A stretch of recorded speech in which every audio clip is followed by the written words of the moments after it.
Bonjour, chers élèves. Soyez les bienvenus. La séance d'aujourd'hui sera consacrée à la photosynthèse.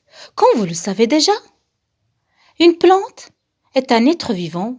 Il respire, il se nourrit, il croît, il se reproduit, il se développe, comme un être humain ou un animal. Comme toi, comme nous, les plantes, elles ont besoin d'eau et des sels minéraux. Elles ont besoin aussi de trouver de l'énergie pour se développer, pour fleurir et donner des fruits.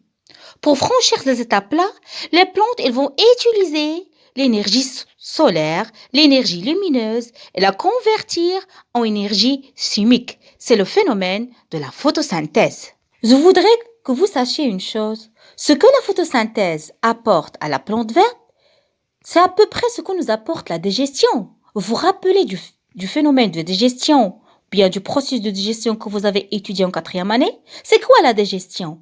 La digestion, c'est transformer l'énergie contenue dans ce qu'on mange, dans les aliments qu'on mange, en nutriments, en éléments directement utilisables par le corps. Essayons maintenant de savoir un petit peu sur ce phénomène de photosynthèse qui est un phénomène primordial pour la présence de vie de terre. Pour cela, on va traiter les questions suivantes.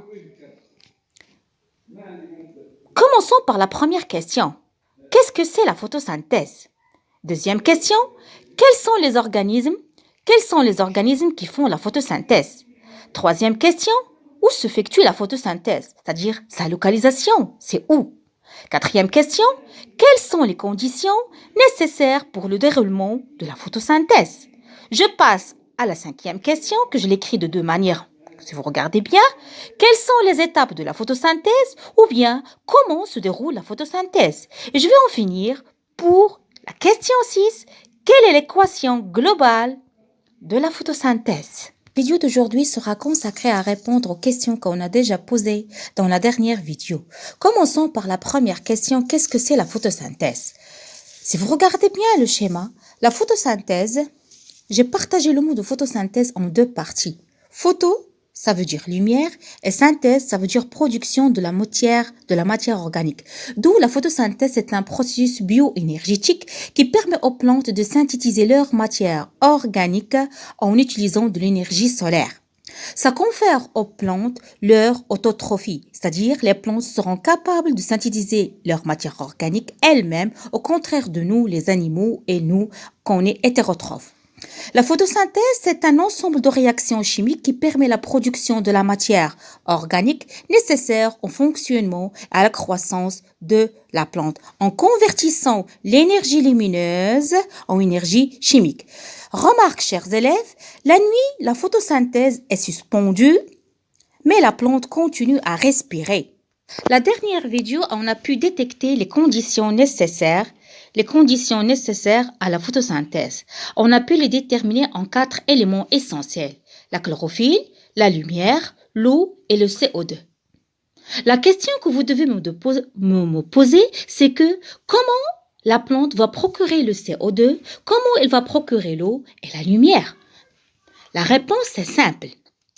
La chlorophylle, c'est un pigment vert qui se trouve dans les cellules végétariennes, dans les cellules des végétaux. La lumière. Comment la plante va-t-elle procurer la lumière? C'est par le fait de la chlorophylle, parce que la lumière, elle sera absorbée par la chlorophylle. Passons maintenant à l'eau.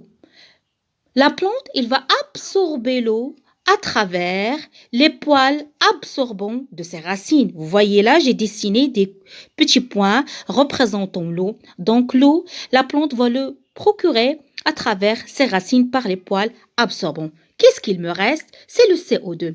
Le CO2, il sera absorbé à travers les stomates.